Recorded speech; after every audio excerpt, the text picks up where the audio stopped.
Cette dernière vidéo est donc pour regarder l'utilité du diagramme de perte sur l'outil Gantt Project.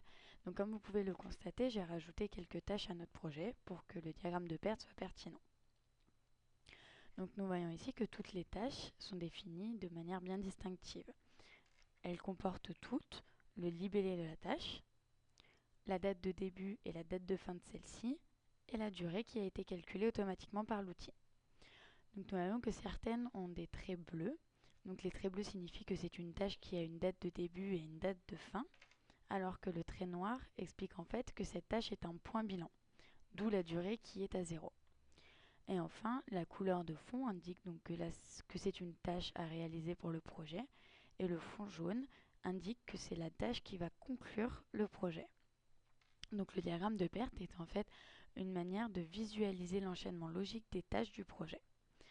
Donc après avoir vu toutes les fonctionnalités de cet outil, nous pouvons voir que l'inconvénient de cet outil est qu'il n'est pas collaboratif. En effet, l'utilisateur crée son projet, le renseigne, mais seul lui peut y avoir accès. La seule solution pour lui pour communiquer ce projet est donc d'enregistrer le fichier et de l'envoyer par mail à ses collaborateurs. Encore faut-il que ces collaborateurs aient eux-mêmes le logiciel Gantt Project sur leur ordinateur. Mais ils ne pourront pas voir, du fait également que cet outil n'est pas accessible en ligne, ils ne pourront pas voir l'avancée de manière instantanée du projet. De plus, l'utilisateur doit être autonome, puisqu'aucun rappel n'est fait par l'outil pour rappeler à l'utilisateur qu'il faut incrémenter le projet. C'est à l'utilisateur, de manière régulière, de se rendre sur l'outil et de renseigner l'avancée de son projet.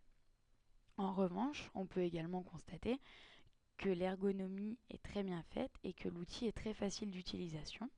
De plus, le fait que ce soit un logiciel qui soit gratuit et que l'on peut télécharger sur n'importe quel ordinateur en fait un très bon outil de gestion de projet personnel.